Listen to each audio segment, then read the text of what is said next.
قوم عاد تاریخ کی ایک طاقتور اور عظیم قوم گزری ہے۔ ان کی طرف ہود علیہ السلام مابعوث کیے گئے تھے، لیکن قوم عاد نے ان کا انکار کیا اور ان پر عذاب نازل کر کے اللہ نے انہیں تباہ کر ڈالا۔ قوم عاد ارم نام کی بستی کے رہنے والے تھے، اس لیے انہیں عاد ارم بھی کہا جاتا تھا۔ یہ علاقہ عدن کے گرد و نواح میں آباد تھا۔ یہ لوگ بہت ہی لمبے قد اور مضبوط قامت کے لوگ تھے۔ اپنی طاقت و قوت کے بل سے یہ لوگ بہت جلد پورے یمن پر قابض ہو گئے۔ ان پر کئی بادشاہوں نے حکومت کی، مگر دو بادشاہ ایسے آئے جن کی حکومت عظیم اور جاہ و جلال والی تھی۔ ایک کا نام شدید اور دوسرے کا شداد تھا، جو بھائی تھے اور اپنے زمانے میں بے شمار لشکر و خزانے جمع کیے تھے۔ یہ دونوں بھائی ارم بن سام بن نوح کی اولاد میں سے تھے۔ ان کی کل حکومت عمان، یمن، عدن اور شمالی عرب کے علاقوں پر تھی۔ جب شدید کی موت واقع ہوئی تو پوری حکومت شداد کو مل گئی۔ اس نے تمام قبائلی سردار اور بادشاہوں کو اپنا مطیع و فرما بردار بنا لیا، اور اس طرح پوری جنوبی عرب اس کے کلمروں میں شامل ہو گئی۔ اس نے اپنی حکومت کو عروج تک پہنچا دیا۔ دنیا کے دیگر ممالک کے بادشاہ اس کے باج گزار ہو گئے۔ اس تسلط اور غلبے نے اس کو اتنا مغرور و متکبر کر دیا کہ اس نے خدائی کا دعویٰ کر ڈالا۔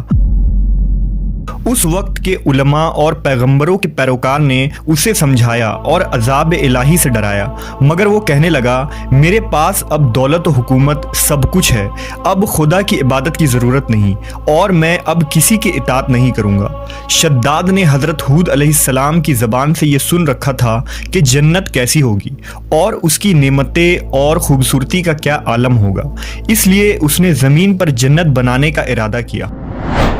وہ کہتا تھا، مجھے اس جنت کی ضرورت نہیں ہے جو خدا نے بنائی ہے، ایسی جنت تو میں خود دنیا میں ہی بناؤں گا۔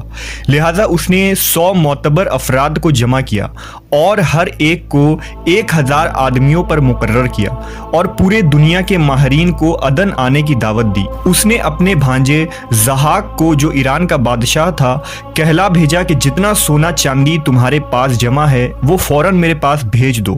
ضحاک نے ایسا ہی کیا۔ اس نے تمام حکمرانوں اور سرداروں کو یہ حکم دیا کہ سونے چاندی کی کانوں سے اینٹیں بنوا کر بھیجے، اور کوہ عدن کے متصل ایک مربع شہر جو 10 کوس چوڑا اور 10 کوس لمبا ہو بنانے کا حکم دیا۔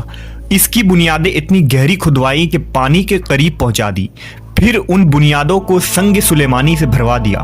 جب بنیادیں بھر کر زمین کے برابر ہو گئی تو اس پر سونے چاندی کی اینٹیں کی دیواریں چنی گئی۔ ان دیواروں کی بلندی اس زمانے کے گز کے حساب سے 100 گز مقرر کی گئی۔ جب سورج نکلتا تو اس کی چمک سے دیواروں پر نگاہ نہیں ٹھہرتی تھی۔ یوں شہر کی 4 دیواری بنائی گئی۔ اس کے بعد 4 دیواری کے اندر 1000 محل تعمیر کیے گئے۔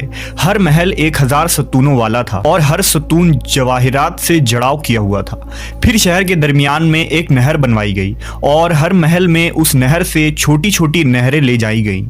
ہر محل میں حوض اور فوارے بنائے گئے۔ ان نہروں کی دیواریں اور فرش یاقوت، زمرد، مرجان اور نیلم سے سجا دی گئیں۔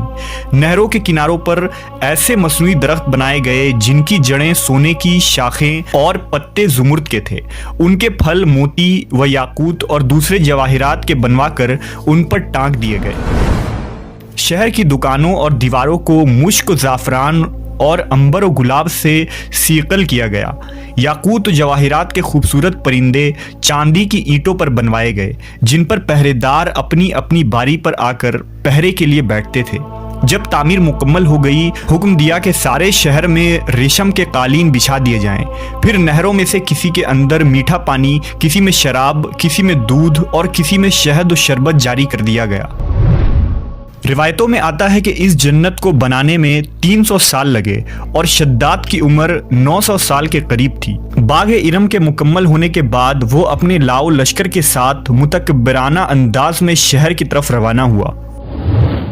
جب قریب پہنچا تو تمام شہر والے اس کے استقبال کے لیے شہر کے دروازے کے باہر آ گئے اور اس پر زر و جواہر نچھاور کرنے لگے۔ ابھی اس نے گھوڑے کی رکاب سے ایک پاؤں نکال کر دروازے کی چوکھٹ پر رکھا ہی تھا کہ اس نے ایک اجنبی شخص کو اپنے قریب کھڑا دیکھا۔ اس نے پوچھا، تو کون ہے؟ اس نے کہا، میں ملک الموت ہوں۔ پوچھا، کیوں آئے ہو؟ اس نے کہا تیری جان لینے۔ شداد نے کہا مجھ کو اتنی مہلت دے دے کہ میں اپنی بنائی ہوئی جنت کو دیکھ لوں۔ جواب ملا مجھ کو حکم نہیں۔ کہا چلو اس قدر ہی فرصت دے دو کہ گھوڑے پر سے اتر آؤں۔ جواب ملا اس کی بھی اجازت نہیں۔ لہذا ابھی شداد کا ایک پاؤں رکاب میں اور دوسرا چوکٹ پر ہی تھا کہ ملک الموت نے اس کی روح قبض کر لی۔ پھر حضرت جبرائیل علیہ السلام نے بڑے زور سے ایک ہولناک چیخ ماری کہ اسی وقت تمام شہر اپنی عالیشان سجاوٹوں اور محلات کے ساتھ زمیں دوز ہو گئی اور اس کا نام و نشاں باقی نہ رہا۔ علماء و مورخین نے کتابوں میں لکھا ہے کہ بادشاہ اور اس کے لشکر کے ہلاک ہو جانے کے بعد وہ شہر بھی لوگوں کی نگاہوں سے اوجھل کر دیا گیا، مگر کبھی کبھی رات کے وقت عدن اور اس کے ارد گرد کے لوگوں کو اس کی کچھ روشنی اور جھلک نظر آ جاتی ہے۔ یہ روشنی اس شہر کی دیوار کی ہے۔